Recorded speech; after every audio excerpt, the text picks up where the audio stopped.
उधर राजस्थान के किसानों के लिए अशोक गहलोत सरकार ने अपना वादा पूरा किया है। कर्ज माफी की अपील सुनने के लिए एक ऐसे आयोग का गठन का विधेयक पास हुआ है जहां किसान राहत की अपील कर सकेंगे। राज्य में किसान कर्ज ना चुका पाने की सूरत में अपनी जमीन बैंक नीलामी में गंवा देते हैं। इसी वजह से मानसिक दबाव इतना होता है कि उनकी जान तक चली जाती है। राजस्थान के दौसा से पहले एक ऐसे ही किसान और उसके परिवार की पूरी कहानी इस ग्राउंड रिपोर्ट में। 55 साल के किसान कजोड़ मौल मीणा दौसा के पास लालसोट में रामगढ़ पचवाड़ा में रहते थे। 28 नवंबर 2021 की सुबह वो खेत में मृत मिले थे। परिवार का कहना है मीणा एक महीने से बहुत परेशान थे। अगस्त 2021 में उन्होंने मरुधरा ग्रामीण बैंक से 1,50,000 बोरिंग और सिंचाई के लिए कर्ज लिया था। अक्टूबर तक ये कर्ज 2.5 लाख रुपए हो गया था। बैंक अधिकारियों के साथ बीच बाजार में कहासुनी के बाद बैंक ने उनकी जमीन की नीलामी का नोटिस निकाल दिया था, जिसके बाद 15 बीघा जमीन के मालिक मीणा सदमे में आ गए थे और परिवार का आरोप है कि इस मानसिक तनाव के चलते उनकी जान चली गई। कजोड़ मॉल जैसे राजस्थान में हजारों किसान हैं, जिनकी जमीन कुर्की या नीलामी के कारण छिन जाती है।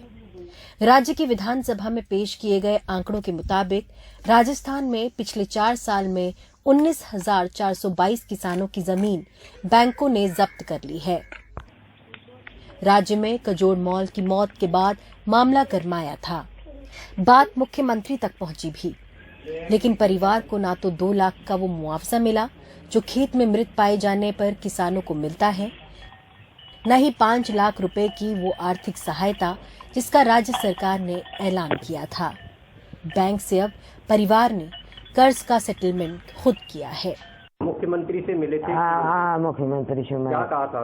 उन्हें भी घोषणा करी 5 लाख की मांगी, ये कहीं कौन दी उन्होंने। लेकिन कजोड़ मॉल जैसे राज्य के दूसरे किसान अब और परेशान ना हो, इसके लिए गहलोत सरकार ने कर्ज राहत आयोग के गठन के लिए एक विधेयक पास करवाया है।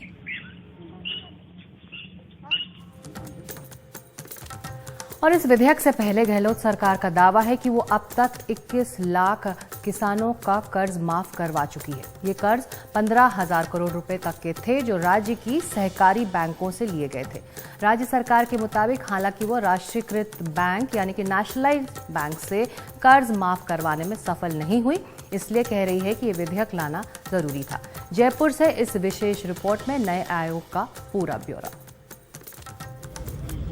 राजस्थान स्टेट फार्मर्स डेब्ट रिलीफ कमीशन के तहत लघु और मध्यम वर्ग के किसानों की जमीन की नीलामी के मामले सुने जाएंगे, जिसमें कुर्की नीलामी के खिलाफ किसान इस आयोग में अपील कर सकेंगे।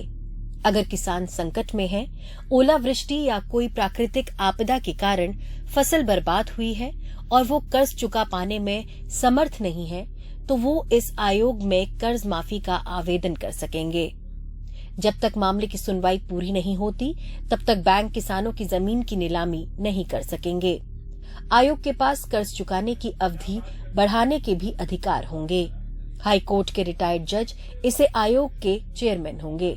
बीजेपी वाले कह रहे लागू नहीं हो पाएगा, 3 महीने तो बचे हैं, आचार संहिता लगेगा। वो तो सब बातें बहाने की।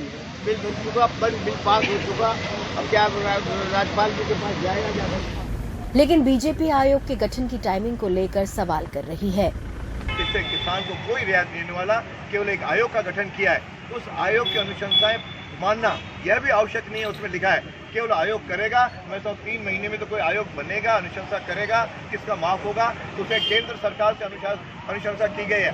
केंद्र क्यों माफ करेगा? आप हिम्मत होता माफ करो ना। चुनावी साल में किसानों को फायदा पहुंचाने के लिए राहत आयोग का गठन किए जाने पर राजनीति तो तेज है, लेकिन चुनावों से ठीक पहले ही हर 5 में से 1 किसानों की सुध लेने वाली सरकार और पार्टियों को इसे बस एक चुनावी मुद्दा बनाने से अपने आप को रोकना होगा। दौसा से देवेंद्र सिंह नारूका और बाल वीरेंद्र सिंह शेखावत के साथ हर्षा कुमारी सिंह की रिपोर्ट, एनडीटीवी इंडिया के लिए। और किसानों की परेशानी अगर इस आयोग के गठन के बाद कम होती है तो उसका स्वागत होना चाहिए, लेकिन अगर ये कदम चुनावों से ठीक पहले ना लेकर और पहले उठाया गया होता तो ये फायदा कई गुना ज्यादा भी होता।